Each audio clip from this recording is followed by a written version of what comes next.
السلام علیکم، میں ہوں فیل ملک اور آپ دیکھ رہے ہیں سرکار۔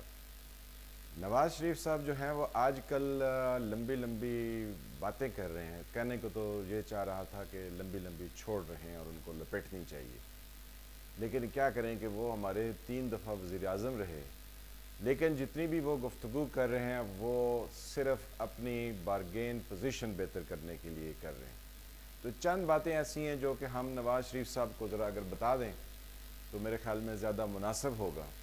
نواز شریف صاحب ذکر کرتے ہوئے کہتے ہیں میری کسی سے کیا لڑائی ہے جی، وہ لیاقت علی خان جو ہیں ان کی کیوں لڑائی ہوگی۔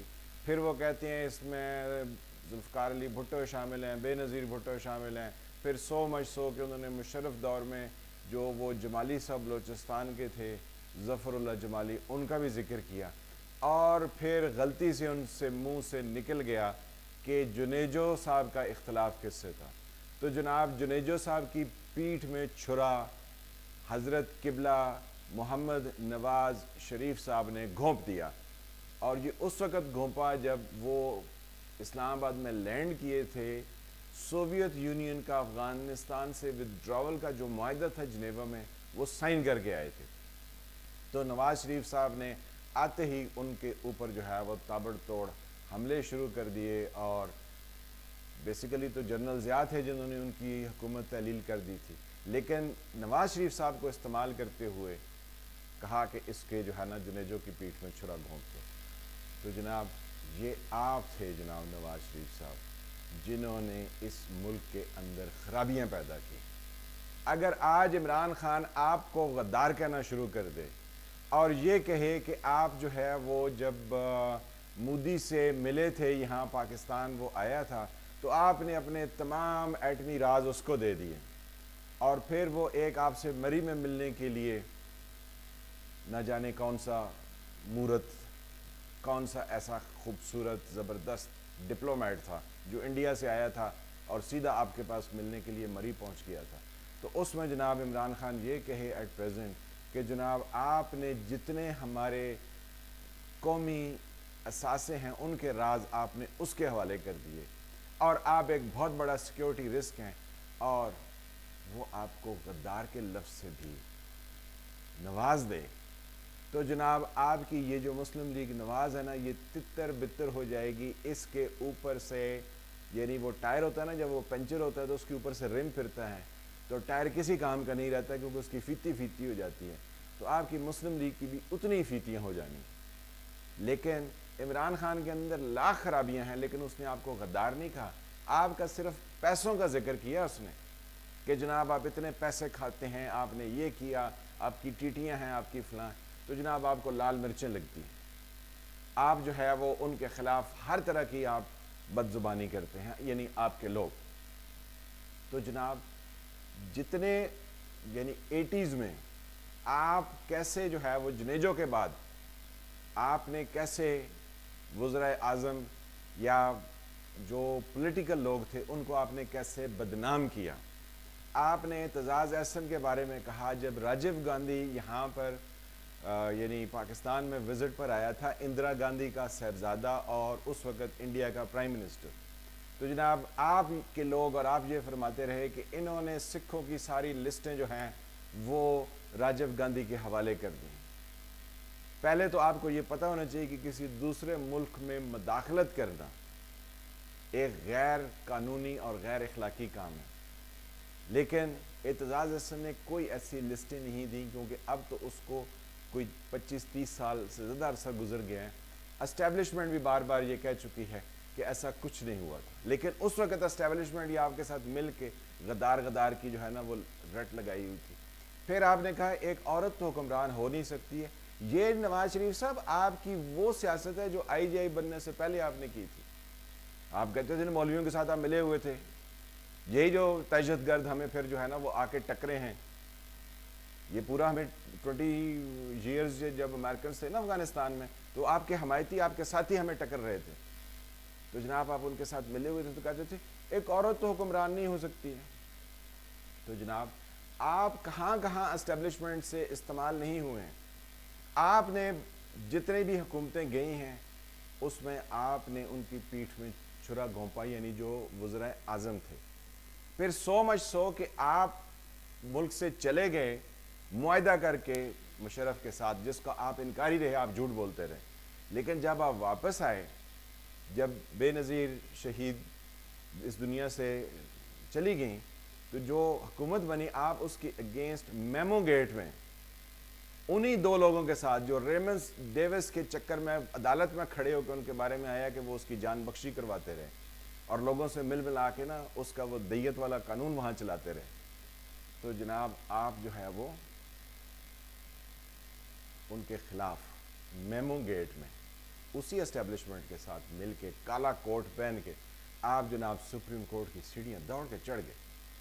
اس وقت آپ کو خیال نہیں آیا کہ یہ وہ وزرائے اعظم ہیں جن کی پیٹھ میں مجھے چھرا نہیں گھونپنا چاہیے؟ پھر آپ کے وہ جسٹس چودھری صاحب، افتخار چودھری، یہ تحریک بدلے گی، اور اعتزاز احسن معصوم جو ہے نا کہتی ہیں دھرتی ہوگی ماں جیسی، تو پھر ماں ہمیں ملی نا وہ ایک جسٹس پارٹی کی شکل میں، جو اس وقت صدر زرداری نے کہا تھا کہ یہ جسٹس پارٹی بنائے گا، جسٹس پارٹی تو نہیں، اس نے کہا یہ پولیٹیکل پارٹی بنائے گا، پھر اس نے جسٹس پارٹی بنائی۔ تو جناب آپ اس افتخار چودھری کے جو ہے وہ گیت گاتے رہے۔ پھر جب افتخار چودھری کی کورٹ نے، یعنی اس سپریم کورٹ نے جب یوسف رضا گیلانی کو بغیر کسی جرم کے اس کو نکالا، تو آپ جناب پیچھے ڈھول بجانے والوں میں سے تھے، آپ کہتے تھے یہ بہت اچھا ہو گیا، اب یہ گھر جائے۔ تو وہ تو گھر چلا گیا، اس نے تو کوئی آپ کے ساتھ گفتگو نہیں کی ہے۔ لیکن جناب آپ جب وہاں سے نکلے تھے نا میمو گیٹ میں، جب آپ کا اقامہ نکل آیا تھا، غیر قانونی اقامہ رکھنا، یعنی وزیر اعظم پاکستان کا اقامہ یو اے ای کا، ڈیفنس منسٹر آپ کا وہ آصف، خواجہ آصف، تو اس کے پاس اقامہ، جناب آپ کا احسن اقبال، تو اس کے پاس اقامہ۔ یہ اقامے اس نہیں ہے کہ ادھر سے پیسے لیتے ہیں، باہر اقامے کی بنیاد پر جو ہے نا دوسرے ملکوں میں بیچتے ہیں۔ تو جناب آپ کس کو جو ہے یہ ساری کہانیاں سنا کے آپ مظلوم بننے کی کوشش کر رہے ہیں؟ 90% وزرائے اعظم کی یا 80% وزرائے اعظم کی پیٹھ میں چھرا گھونپنے والے محمد نواز شریف ہیں اور ان کی پارٹی ہے۔ آپ لوگوں نے یہ کام کیا۔ آپ یہ بتانے کی لوگوں کو کوشش مت کریں کہ آپ تو معصوم ہیں، آپ کی تو کسی سے لڑائی نہیں ہوتی ہے، یہ تو اسٹیبلشمنٹ سب سے لڑتی ہے، اسٹیبلشمنٹ کے اندر لاکھ خرابیاں ہیں، انہوں نے بہت خرابیاں کی ہیں۔ لیکن جناب آپ جیسے لوگ جب مل جاتے ہیں ان کو جو وزرائے اعظم پر کیچڑ اچھالتے ہیں، آپ نے یہ کیا نا، آپ نے بے نظیر شہید کے بارے میں آپ نے کتنی لمبی چوڑی گفتگویں کی، تو پھر الٹیمیٹلی کیا ہوا؟ آپ نے پنجاب میں ان کے خلاف غیر ضروری طور پر نفرت پیدا کی، اور کس بنیاد پر کی؟ پنجاب تیری پگ کو لگ گیا داغ۔ تو پنجاب کے لوگوں کو اب پتہ چلا ہے کہ آپ کی وجہ سے کتنے داغ لگے ہیں، جھوٹ کا داغ، فراڈ کا داغ، پیسے دینے کا داغ، ٹوٹے چلانے کا۔ وہ جو آپ کا حمایتی ہے نا، وہ کہتے ہیں انہوں نے ٹوٹے چلائے ہیں، ٹوٹے جناب آپ وہ چلاتے رہے ہیں، کیونکہ آپ جہازوں سے تصویریں اور پمفلٹ نیچے پھینکتے تھے، آپ اس ذہن کے مالک ہیں۔ پھر آپ نے کیا نہیں کیا؟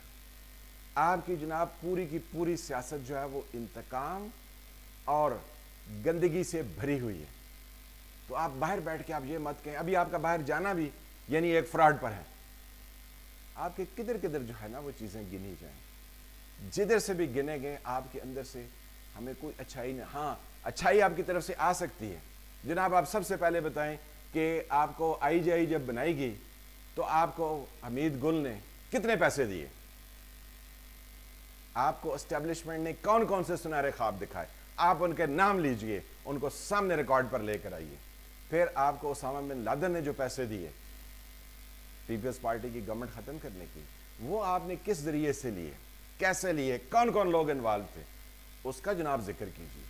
پھر جناب آپ جو ہے وہ میمو گیٹ میں کس کے کہنے پر گئے، کیا کیا آپ کو سبز باغ دکھائے گئے، تو پھر جناب بات آگے بڑھے گی نا۔ آپ لوگوں کو کہتے ہیں میرے ساتھ آ جاؤ، آگے آ جاؤ، یہ صرف آپ کی اپنی پوزیشن، اپنی بارگین پوزیشن، یعنی آپ جو ہے وہ اس ملک کے اندر اپنی خرابیوں سے یا اپنی اس سے کہہ لیں کہ اس کو کیا کہتے ہیں آپ، کہ آپ جو ہے وہ اپنی بارگین پوزیشن بڑھائیں اور وہاں سے بہتر طور پر ان سے نیگوشیٹ کریں، اور نیگوشیٹ کر کے آپ پتلی گلی سے نکل جائیں جیسے آپ لندن میں نکل گئے۔ آپ کی صاحبزادی بھی کہتی ہے ویڈیو آئیں گی اور ویڈیو ہوں گی، تو ویڈیو آنا اور یہ سب کرنا، یہ سب غلط باتیں ہیں جو کہ آپ کی پارٹی سے منسوب ہے. تو اللہ آپ کو کسی نیک رستے پر چلائے اور آپ کو سمجھنے کی توفیق عطا فرمائے، اور ہمیں بھی اس چیز کی توفیق دے کہ ہم آپ کے پارٹی کے اور آپ کے کہنے کے جھانسے میں نہ آئیں، کیونکہ پنجاب کے لوگ اب سمجھ چکے ہیں کہ آپ جھانسے میں ہمیں لا کے آپ یہ سارے ہمارے لیے مسائل پیدا کرنا چاہتے ہیں. تو جناب پنجاب کے لوگ آپ کے ساتھ بالکل چلنے کو تیار نہیں ہیں، کیونکہ آپ نے پنجاب کے لوگوں کا داغ لگا دیا، آپ نے ان کو ڈبو دیا. ملتے ہیں کسی اگلے ویلاگ کے ساتھ، جب تک کے لیے خدا حافظ.